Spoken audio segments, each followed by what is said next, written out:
SIR के बाद मृत्यु लिस्ट में नाम था, उन लोगों को जिंदा जो है अदालत में पेश भी किया गया। बीजेपी के अंधभक्त लोग जो हैं वो कहते हैं कि मोदी जी का करिश्मा है जो चुनाव जीतते जाते हैं, चाहे किसी भी राज्य में, कि वोट की डकैती पुरजोर तरीके से हो रही है। अब जब खुलासा होने लगा है तो बीजेपी की बोलती बंद है। एसआईआर का मामला जो है सुप्रीम कोर्ट में चल रहा है और कल तो जिन लोगों की एसआईआर के बाद मृत्यु लिस्ट में नाम था, उन लोगों को जिंदा जो है अदालत में पेश भी किया गया। देखिए, ये एक गंभीर मामला है। वोट की चोरी लोग कह रहे हैं, चुनाव आयोग जो है वोट की डकैती कर रहा है बीजेपी के इशारे पर। बीजेपी के अंधभक्त लोग जो हैं वो कहते हैं कि मोदी जी का करिश्मा है जो चुनाव जीतते जाते हैं, चाहे किसी भी राज्य में हो। लेकिन सच्चाई ये है कि वोट की डकैती पुरजोर तरीके से हो रही है। अब जब खुलासा होने लगा है तो बीजेपी की बोलती बंद है। आज तक इलेक्शन कमिश्नर जो है प्रेस कॉन्फ्रेंस नहीं किए। आज तक ऐसा कभी नहीं हुआ। और आज आप देखिएगा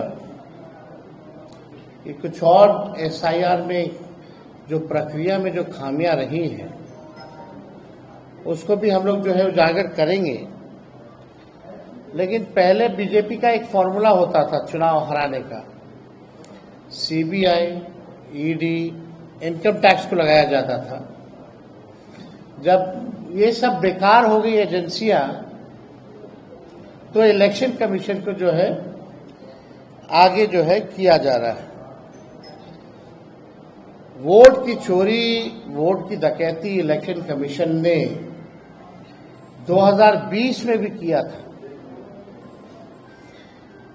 हम लोगों का जो मात्र जो डिफरेंस जो था वो डिफरेंस 12,000 का था और 12,000 में हम लोगों को 10 से अधिक सीटें जो हैं हरा दी गई 2020 में। कोई 12 वोट से, कोई 50 वोट से, कोई 100 वोट से, कोई 500 वोट से। इस तरह से कई सीटें हम लोगों को हरा दी गई। आप लोगों ने चंडीगढ़ मेयर का भी देखा होगा कि किस तरह से ये लोग खुलेआम, जो तो सीसीटीवी था तो पकड़े गए, इसीलिए चुनाव आयोग ने सीसीटीवी को ही हटा दिया। कितने निष्पक्ष लोग हैं ये। देश की जनता जो है समझती है। और आप सब लोगों को सामने पिछले बार डेप्यूटी चीफ मिनिस्टर बिहार के विजय सिन्हा जी का हम लोगों ने,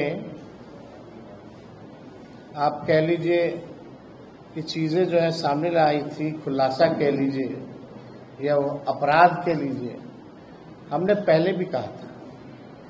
लेकिन आज हम ये कहना चाहते हैं कि चुनाव आयोग केवल भाजपा के लोगों का सहयोग कर रही है, विपक्ष के वोटों को कम कर रही है और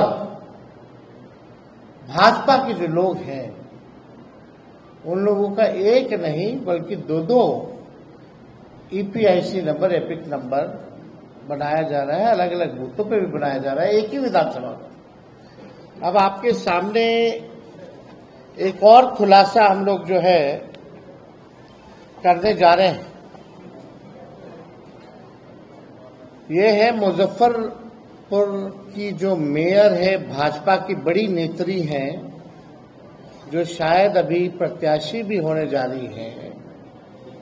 हम चाहेंगे कि अपने ऑपरेटर को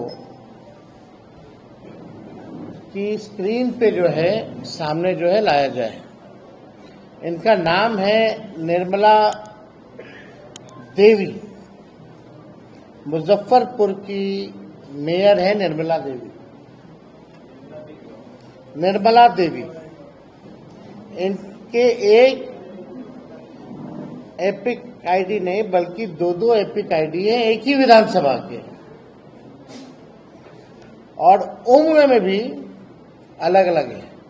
और माफ कीजिएगा, केवल निर्मला देवी के ही नहीं, निर्मला देवी के 2 देवर हैं, उन दोनों देवर के भी दो एपिक आईडी जो है आपके समक्ष जो है स्क्रीन पे दिखाया जा रहा है। ये विधानसभा क्षेत्र दिखाओ ऊपर, पहले कौन सा है? ये है 257, बूथ नंबर 257, निर्वाचन क्षेत्र मुजफ्फरपुर। अब जूम करके निर्मला देवी जी का फोटो दिखाया जाए। ये वहां की मेयर हैं, और इनके बगल में जो 2 और जो फोटो जो हाईलाइटेड हैं, एक दिलीप कुमार और एक मनोज कुमार, ये इनके 2 देवर हैं। अब दूसरा बूथ जो है वो लगाया जाए 153, ऊपर देखिए 153 मुजफ्फरपुर।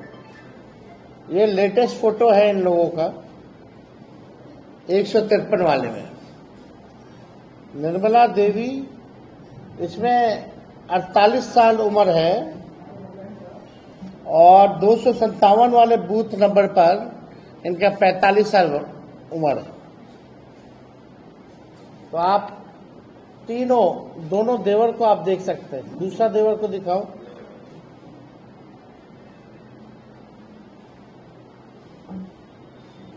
तो आप इनके पिता और ससुर का भी नाम सब कुछ देख सकते हैं।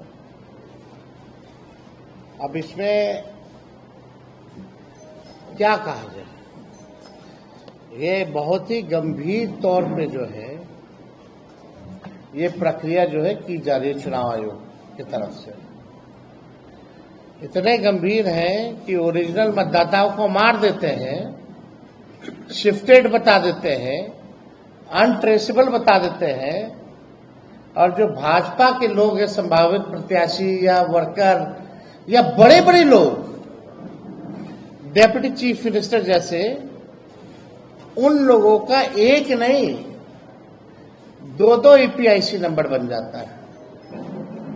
तो शुरू दिन से ही हमने ये बात कही थी, जब से एसआईआर की प्रक्रिया चल रही थी, कि साजिश की बुई नहीं बल्कि पूरा चुनाव आयोग का एक बड़ा भाजपा के साथ मिलकर के एक भारी जो है षड्यंत्र जो है रचा जा रहा है।